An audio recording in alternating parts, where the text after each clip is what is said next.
Funding for Big Cypress Swamp, the Western Everglades, is provided by the Collier County Tourist Development Council, the South Florida Water Management District, the Friends of Big Cypress, and the Friends of Fakahatchee.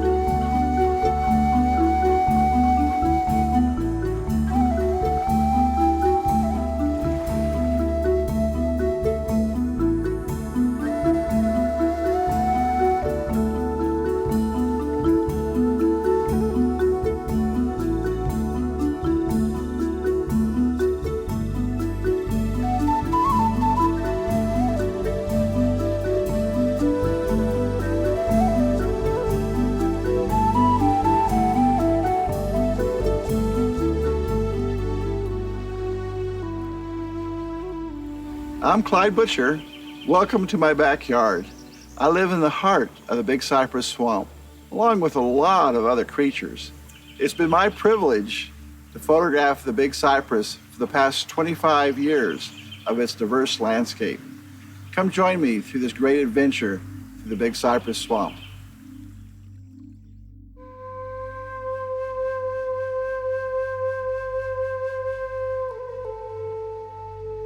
Ours is a water world, from salty seas to freshwater lakes, from the ice caps to the rainforests, from crystal aquifers to the rivers that flow through our veins. Water makes up 70% of the Earth's surface. Who would have guessed that one of the most plentiful things on Earth would suddenly become one of the most valuable? In the new millennium, water and the ecosystems which depend upon it are under siege. This crisis is being played out vividly in our wetlands. South Florida contains some of the most famous wetlands on Earth. Most folks know about the Eastern Everglades, made up of a national park and water conservation areas which encompass a sea of grass stretching as far as the eye can see.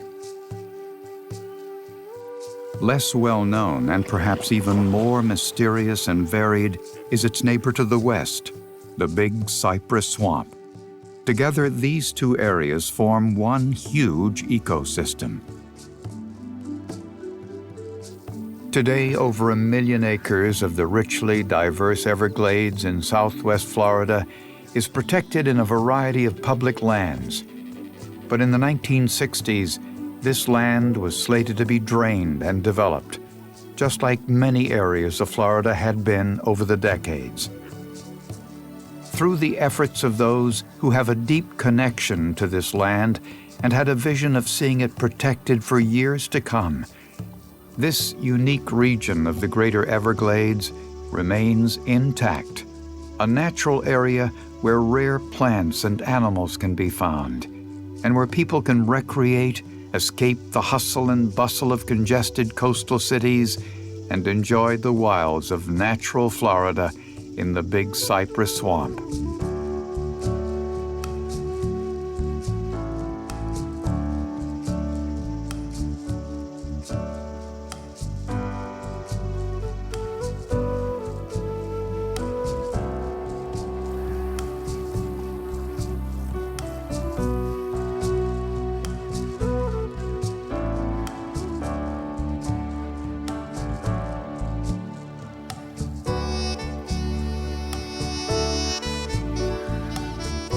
Big Cypress itself is a jigsaw of wildlife refuges, parks, and sanctuaries, recreational areas, private camps, and Native American communities. Some overlap, each has its own character, but all are bound together by a seasonally flowing river, a sheet of living water moving slowly across South Florida and into the Gulf of Mexico. Together, all the public lands in the Big Cypress Swamp region account for over 1 million acres.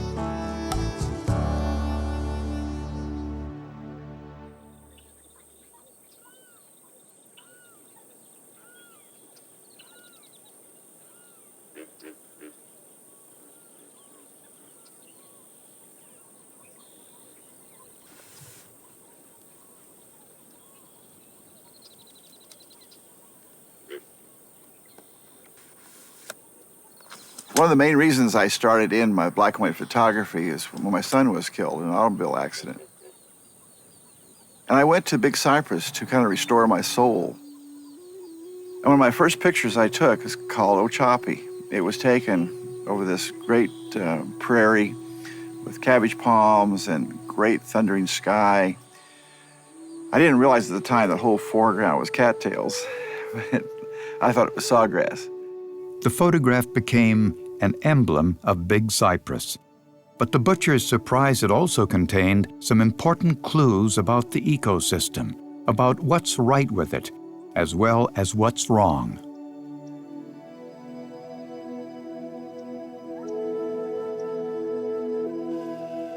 Humans are native to Big Cypress.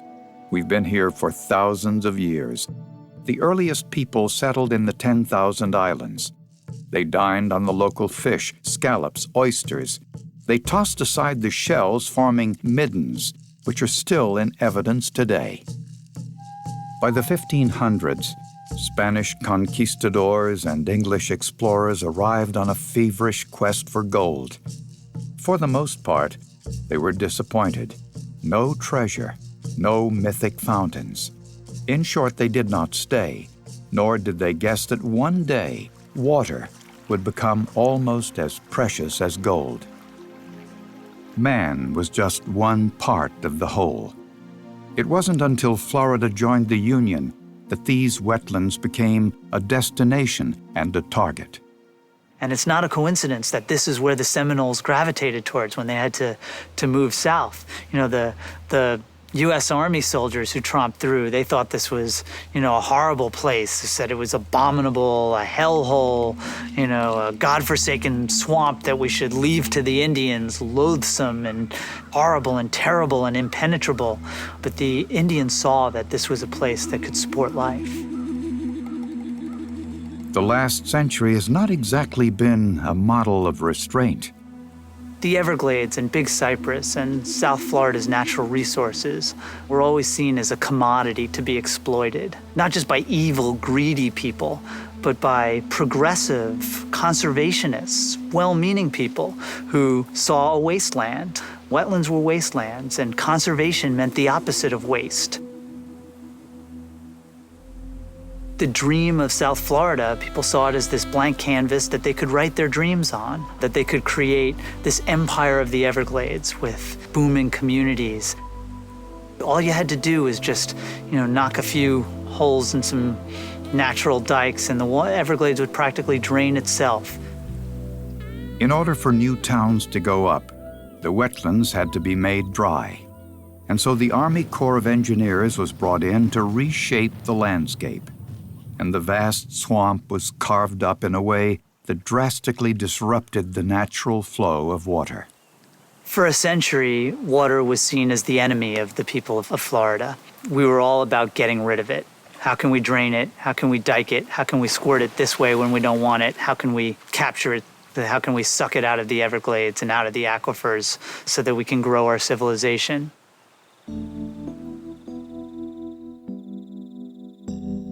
When the Everglades National Park was first proposed, it included a large portion of the Big Cypress Swamp.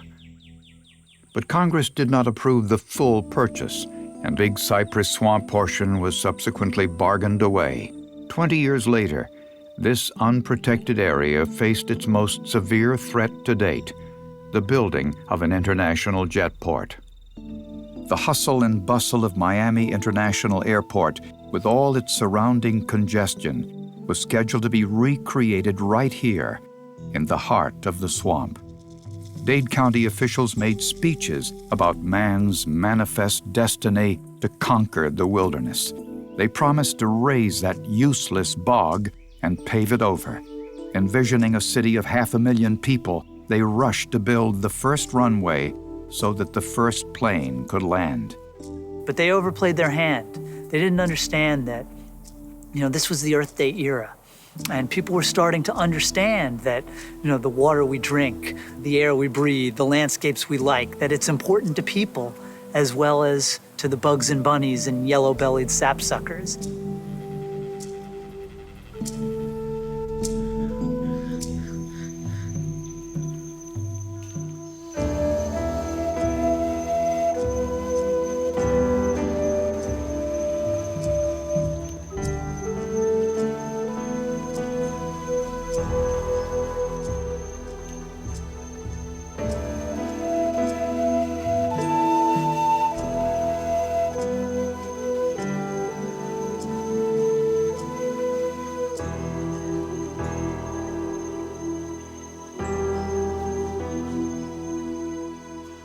A young television reporter named Joe Browder and rising politician Nathaniel Reed were among those who spearheaded the resistance.